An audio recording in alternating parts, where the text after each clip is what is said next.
Students चलिए start करते हैं introduction to 3D geometry class 12th का चैप्टर नंबर 11 का इंट्रोडक्शन पार्ट देखेंगे हम इस वीडियो में, जो एक्सरसाइज 11.1 में यूज होने वाला है। पूरे चैप्टर का इंट्रोडक्शन देखते तो बहुत बड़ी वीडियो बन रही थी, इसलिए मैंने उसको पार्ट्स में डिवाइड कर दिया है। हर एक एक्सरसाइज के साथ मैं यहाँ पे आपको इंट्रोडक्शन करवाऊंगा। तो सबसे पहले अगर मैं बात करूँ 3D का मतलब क्या होता है वो सोचो। 3D का मतलब होता है 3 डायमेंशन। किसी भी पॉइंट की, किसी भी ऑब्जेक्ट की पोजीशन को अगर हम 3 एक्सिस से डिफाइन करते हैं तो उसको हम 3D बोलते हैं। कैसे? मान लो कोई भी ऑब्जेक्ट ये है हमारी, इसको डिफाइन करने के लिए मैंने 3 एक्सिस यूज कर ली। मान लो एक्स, वाई और जेड, तीनों एक्सिस इसको डिफाइन कर रही हैं, तो मैं कह सकता हूं कि ये पॉइंट मेरा 3 डायमेंशन में है। और इसको रिप्रेजेंट करने के लिए हमारे पास क्या होती है, इस तरीके से हमारी कोऑर्डिनेट एक्सिस होती हैं। ये हमारी एक्स एक्सिस हो गई, ये हमारी वाई एक्सिस हो गई, ये हो गई जेड एक्सिस। अब इसका रियल 3D अगर एग्जांपल आपको समझना है तो क्या करो, आप जिस भी रूम में बैठे हो ना, तो उस रूम के अंदर स्पेस में कोई पॉइंट मान लो और अपने रूम के कॉर्नर पे देखो, एक एक्सिस ये है, एक एक्सिस ये है, एक ऊपर की तरफ आ रही है। तो ये तीनों एक्सिस क्या करेंगी, उस स्पेस के पॉइंट को डिनोट करने में हेल्प करेंगी। तो वो हो गया हमारा 3 डायमेंशन। समझ में आ गया? पॉइंट क्लियर है 3D का। अब बात करते हैं, हमने प्रीवियस चैप्टर के अंदर वेक्टर के अंदर पढ़ा था डायरेक्शन कोसाइंस और डायरेक्शन रेशो। पूरे वेक्टर चैप्टर का यूज बहुत ज्यादा होने वाला है, इसलिए मैं साथ के साथ ही इस चैप्टर को कवर कर रहा हूं। तो यहां पे ध्यान से देखो, हमने 2 चीजें पढ़ी थी, डायरेक्शन कोसाइंस। डायरेक्शन कोसाइंस क्या होते हैं? डायरेक्शन कोसाइंस, मान लो कोई भी ये पॉइंट है, इसका पोजीशन वेक्टर मान लो क्या है, आर, मतलब इस पॉइंट को रिप्रेजेंट कर रहा है आर वेक्टर। तो जो ये आर है वो क्या करता है, एक्स एक्सिस के साथ एंगल बनाता है अल्फा, वाई एक्सिस के साथ जो एंगल बनेगा वो क्या होगा, बीटा, और जेड एक्सिस के साथ जो एंगल बनेगा वो होगा गामा। तो कोस अल्फा, कोस बीटा और कोस गामा, ये होते हैं हमारे डायरेक्शन कोसाइंस। और हम इनको किससे रिप्रेजेंट करते हैं, एल एम एन से भी रिप्रेजेंट करते हैं। L M N R direction cosines. इतना क्लियर है? ये चीजें तो आपने प्रीवियस चैप्टर में पढ़ी हैं। उसके बाद ए बी सी, इन चीजों से हम रिप्रेजेंट करते हैं अपनी डायरेक्शन रेशो को। अगर इनको आपने डीपली देखना है तो आपको एक बार प्रीवियस चैप्टर अच्छे से पढ़ना पड़ेगा। एल एम एन हो गया direction cosines, A B C होगी हमारी डायरेक्शन रेशोज। ठीक है, अब बात करते हैं इनके रिलेशन की। तो यहां पे क्या आएगा, एल बाय ए, अगर मैं डायरेक्शन कोसाइंस और रेशो की रेशो लेता हूं, L by A equal to किसके होता है, M bye B equal to N bye सी, और इसको मान लेते हैं किसी कांस्टेंट के इक्वल। तो यहां पे अगर मैं एल की वैल्यू निकाल लूं तो एल इज इक्वल टू क्या हो जाएगा बच्चों, ए के, एम इज इक्वल टू क्या हो जाएगा, बी के, और एन इज इक्वल टू क्या हो जाएगा, सी के। कोई भी दिक्कत नहीं है। ठीक है, अब यहां पे वैल्यू पुट करते हैं। वी नो जो डायरेक्शन कोसाइंस होती हैं हमारी, उनके स्क्वायर का sum L square plus M square plus N square is equal to किसके होता है, 1 के इक्वल। यहां पे एल एम एन की वैल्यू पुट करते हैं तो क्या हो जाएगा, ए के का स्क्वायर प्लस में बी के का स्क्वायर प्लस में सी के का स्क्वायर इज इक्वल टू 1। कोई दिक्कत नहीं है। यहां पे क्या आ जाएगा बच्चों, इसको सिंप्लीफाई करेंगे तो ए स्क्वायर के स्क्वायर, ये बी स्क्वायर के स्क्वायर प्लस में सी स्क्वायर के square is equal to 1। Common क्या आ रहा है, के स्क्वायर कॉमन, अंदर क्या बच गया, A square plus B square plus C square is equal to 1, और के स्क्वायर इज इक्वल टू किसके आ गया, 1 by under root 1 by A square plus B square plus C square के। इतना आ गया। और के की वैल्यू अगर मैं यहां पे निकाल लूं तो के इज इक्वल टू क्या हो जाएगा, स्क्वायर है इस तरफ आएगा under root plus minus 1 upon under root A square plus B square plus C square के की वैल्यू आ गई जो हमने कांस्टेंट मानना था। तो के कांस्टेंट किसके इक्वल होगा, हमेशा plus minus 1 by under root A square plus B square plus C square के। इतने में कोई दिक्कत नहीं है। अब अगर मुझे ए बी सी की डायरेक्शन रेशो दे रखी हो बच्चों, और उसकी हेल्प से हमें डायरेक्शन कोसाइंस निकालने हो, तो कैसे निकाल लेंगे, बिल्कुल इजीली निकाल सकते हैं। ध्यान से देखो मैंने क्या कहा है, अगर डायरेक्शन रेशो दे रखी हो और उसकी हेल्प से डायरेक्शन कोसाइंस निकालने हो तो हम इस फॉर्मूले का यूज कर लेंगे। तो L इज इक्वल टू क्या हो जाएगा, A इंटू के है, तो प्लस माइनस A अपॉन में के की वैल्यू क्या आ जाएगी, 1 बाय है ये, तो into 1/√a² plus b² plus c²। m की वैल्यू निकालनी है तो m इज इक्वल टू क्या हो जाएगा, b इंटू के, तो प्लस माइनस b इंटू के की वैल्यू क्या है, into 1/√a² plus b² plus c²। और n की वैल्यू निकालनी है तो क्या हो जाएगा, plus minus c upon √a² plus b² plus c²। इतना क्लियर हो गया, कोई दिक्कत की बात नहीं है इतने में। तो ये निकल गए हमारे डायरेक्शन कोसाइंस, अगर हमें डायरेक्शन रेशो दे रखी हो तो। समझ में आ गई बात, क्लियर है। डायरेक्शन कोसाइंस दे रखे हो तो उसकी हेल्प से हम डायरेक्शन रेशो भी निकाल सकते हैं। मेन ऑब्जेक्टिव ये था इस एक्सरसाइज के इंट्रोडक्शन का कि आपको बेसिक आइडिया हो जाए कैसे हम डायरेक्शन कोसाइंस और डायरेक्शन रेशो फाइंड आउट करते हैं। ठीक है, सबसे पहले अगर मैं बात करूं इक्वेशन ऑफ लाइन, यहां पे जो सबसे पहला पॉइंट आता है हमारा वो आता है इक्वेशन ऑफ लाइन, कि कोई भी एक लाइन की इक्वेशन हम किस तरीके से राइट डाउन करेंगे। तो इसमें हमारे पास क्या है, डिफरेंट डिफरेंट कंडीशंस होती हैं। पहली कंडीशन क्या है, जब हमें एक पॉइंट गिवन हो और एक वेक्टर गिवन हो तो हम किस तरीके से equation of line write down करते हैं। तो पहला केस क्या होगा, इक्वेशन ऑफ लाइन, ध्यान से समझना, equation of line pass through a point, pass through a point A and parallel to vector B, parallel to vector B. ध्यान से सुनो, उसने क्या कहा है कि हमें इक्वेशन ऑफ लाइन लिखनी है जो कि ए पॉइंट से तो पास होती हो और बी वेक्टर के पैरेलल हो। तो हम इक्वेशन ऑफ लाइन किस तरीके से लिखते हैं, तो ये हमारे दो मेथड होते हैं लिखने के। एक तो होता है vector form, vector form, vector form में किस तरीके से लिखी जाएगी हमारी, R vector is equal to A plus lambda B. बाकी क्वेश्चन करेंगे ना तब और अच्छे से क्लियर हो जाएगा, बट ये चीज ध्यान दो आप यहां पे, आर जो होगा वेक्टर फॉर्म जो होगी वो किसके इक्वल होगी, ए पॉइंट जिससे वो पास हो रही है प्लस में lambda times of B vector, ये हो जाएगी हमारी इक्वेशन ऑफ लाइन।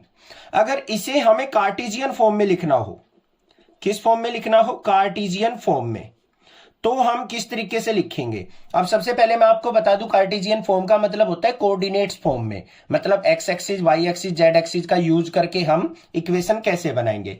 तो कार्टेशियन फॉर्म में हमारे पास इक्वेशन क्या हो जाएगी, x minus x1 divided by a equal to y minus y1 divided by b is equal to z minus z1 divided by c।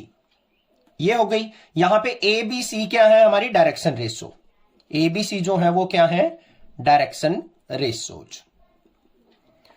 ये भी ठीक है। अब अगर मान लो डायरेक्शन रेशियो की जगह आपको दे रखे हो, ये डायरेक्शन कोसाइंस दे रखे हो, तो हम कैसे लिखेंगे इसको, हम लिख सकते हैं x minus x1 by L is equal to Y minus y1 by M is equal to z minus z1 by N. तो यहां पे एल एम एन क्या है, डायरेक्शन कोसाइंस। अभी थोड़ा सा अजीब लग रहा होगा आपको कि सर ये क्या चल रहा है, चिंता मत करो, बाकी क्वेश्चंस करेंगे वहां से सब कुछ क्लियर होगा, बट यहां पे ये फॉर्मूलेज है, इनको थोड़ा सा माइंड के अंदर सेट करना जरूरी है। ये चीज क्लियर हो गई, यहां पे इतना समझ में आ गया। पहली कंडीशन क्या थी, जब इक्वेशन ऑफ लाइन लिखनी हो हमें, जब किसी ए पॉइंट से वो पास हो रही हो और किसी बी वेक्टर के पैरेलल हो, तो हमारी वेक्टर फॉर्म इक्वेशन ऐसे लिखी जाती है और कार्टेशियन फॉर्म इस तरीके से राइट डाउन होती है। ठीक है, अब बात आती है equation of line passing through two given point. Second condition क्या बनती है हमारी, equation of line pass through two given point, two given point. कौन कौन से पॉइंट, एक तो ए पॉइंट हो और एक बी पॉइंट हो। दो पॉइंट अगर हमें दे रखे हो, उनसे अगर हमारी लाइन पास हो रही हो तो उसकी इक्वेशन कैसे लिखेंगे। देखो इस कंडीशन से दूसरी कंडीशन आ गई हमारे पास, तो बिल्कुल सिंपल है, वेक्टर इक्वेशन कैसे लिखी जाएगी, वेक्टर फॉर्म या vector equation, R is equal to A plus lambda B minus A. ध्यान से देखो, ए पॉइंट जो था हमारा वो प्लस में lambda times of B minus A, मतलब बी माइनस ए कर लेंगे, तो ये हो गई हमारी वेक्टर इक्वेशन। ठीक है, उसके बाद आती है Cartesian equation. Cartesian coordinate form में कैसे लिखेंगे हम, वो ध्यान से देख लो। x माइनस x1 अपॉन में x2 minus x1, x2 minus x1 मतलब a और b पॉइंट्स का डिफरेंस। फिर क्या आ जाएगा, is equal to y minus y1 upon में y2 minus y1 is equal to z minus z1 divided by z2 minus z1। समझ में आ गया। x1 y1 z1 क्या होंगे, a पॉइंट के कोऑर्डिनेट, x2 y2 z2 क्या होंगे, b पॉइंट के कोऑर्डिनेट। क्लियर, ये हो गई हमारी कार्टेशियन इक्वेशन, यहां तक कोई दिक्कत नहीं होगी। नेक्स्ट बात करते हैं एंगल बिटवीन टू लाइंस। क्या है, एंगल बिटवीन टू लाइंस। अगर दो लाइन हमें दे रखी हो और उनके बीच में एंगल फाइंड आउट करना हो तो कैसे निकलेगा। नेक्स्ट पॉइंट क्या है हमारा, अगर दो लाइन दे रखी हो हमें, उनके बीच का एंगल फाइंड आउट करना हो। अब लाइंस में हमें क्या गिवन हो सकता है, डायरेक्शन रेशोज हो सकती है किसी दो लाइन की। तो अगर मान लो let direction ratio of two lines, पहली लाइन की डायरेक्शन रेशो मान लो A1 B1 C1 है, दूसरी लाइन की डायरेक्शन रेशो क्या है, A2 B2 C2 है। डायरेक्शन कोसाइंस LMN से रिप्रेजेंट करते हैं, डायरेक्शन रेशो को हम ABC से रिप्रेजेंट करते हैं, ठीक है, ये स्टैंडर्ड फॉर्म है। अब यहां पे इसमें हमें अगर एंगल निकालना हो तो cos theta is equal to किसके होता है, magnitude of A1 A2 plus में B1 B2 प्लस में C1 C2 divided by under root first point का स्क्वायर का addition, A1 square plus B1 square plus C1 square. Similarly under root A2 square plus B2 square plus C2 square. This is the formula of angle. अगर हमें दो lines के बीच में angle find out करना हो तो हम ये फॉर्मूला यूज करेंगे। समझ में आ गई बात। दूसरी बात, अगर मान लो आपको कोई बोल दे टू लाइंस आर परपेंडिकुलर, ध्यान से सुनना, ये इंपॉर्टेंट पॉइंट है जो मैं आपको बता रहा हूं। टू लाइंस आर परपेंडिकुलर, इसका मतलब theta is equal to 90 degree होगा उनके बीच में। तो कंडीशन क्या होगी हमारी, A1 A2 प्लस में B1 B2 प्लस में C1 C2 is equal to क्या होगा, 0। ये कंडीशन होगी तो हम कह सकते हैं कि टू लाइंस क्या है, एक दूसरे के परपेंडिकुलर है। अब अगर मान लो कह दे आपसे कि टू लाइंस आर पैरेलल, इसका मतलब थीटा इज इक्वल टू क्या होगा बच्चों, 0 डिग्री होगा उनके बीच में। और थीटा इज इक्वल टू 0 होगा तो कंडीशन कौन सी होगी हमारी, A1 by A2 is equal to B1 by B2 is equal to C1 by C2। अगर ये कंडीशन बनती है, डायरेक्शन रेशोज की रेशो इक्वल हो, तो हम कह सकते हैं कि टू लाइंस क्या है, एक दूसरे के पैरेलल है। ये भी चीज समझ में आ गई, कोई दिक्कत नहीं है यहां पे। अब बात आती है shortest distance between two lines की।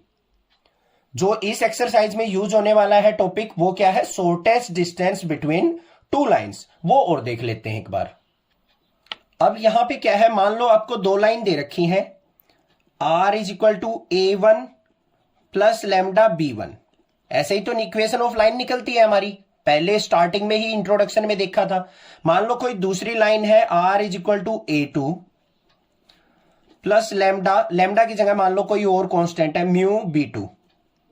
ये दो लाइन दे रखी हैं। अगर इनके बीच में आपको शॉर्टेस्ट डिस्टेंस फाइंड आउट करना है तो क्या होगा, D is equal to magnitude of B1 cross B2, जो B1 और B2 वेक्टर है इनकी क्रॉस प्रोडक्ट, और इसकी डॉट प्रोडक्ट किसके साथ, A2 माइनस A1 के साथ। इसका magnitude divide by B1 cross B2 का मैग्नीट्यूड।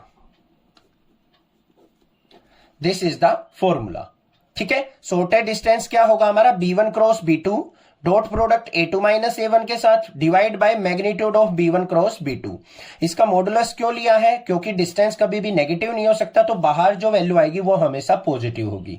एक तो ये तरीका होता है shortest distance between two lines का।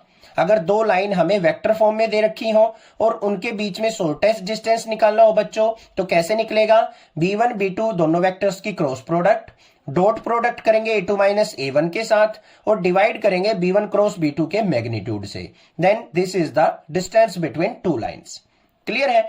अगर मान लो यही कंडीशन हमें कार्टेशियन फॉर्म में दे रखी हो, क्या दे रखी हो, दो लाइंस जो है कार्टेशियन फॉर्म में गिवन हो तो हम कैसे निकालेंगे। देखो यहां पे इन कार्टेशियन फॉर्म, ये तो वेक्टर फॉर्म में थी, इन कार्टेशियन फॉर्म अगर दो लाइन हमें कार्टेशियन फॉर्म में दे रखे हो, मान लो L1 लाइन, पहली लाइन जो है x minus x1 by a1 is equal to y minus y1 by b1 is equal to z minus z1 by c1, ये हो गई हमारी कार्टेशियन फॉर्म। इक्वेशन लिखनी भी बताई थी।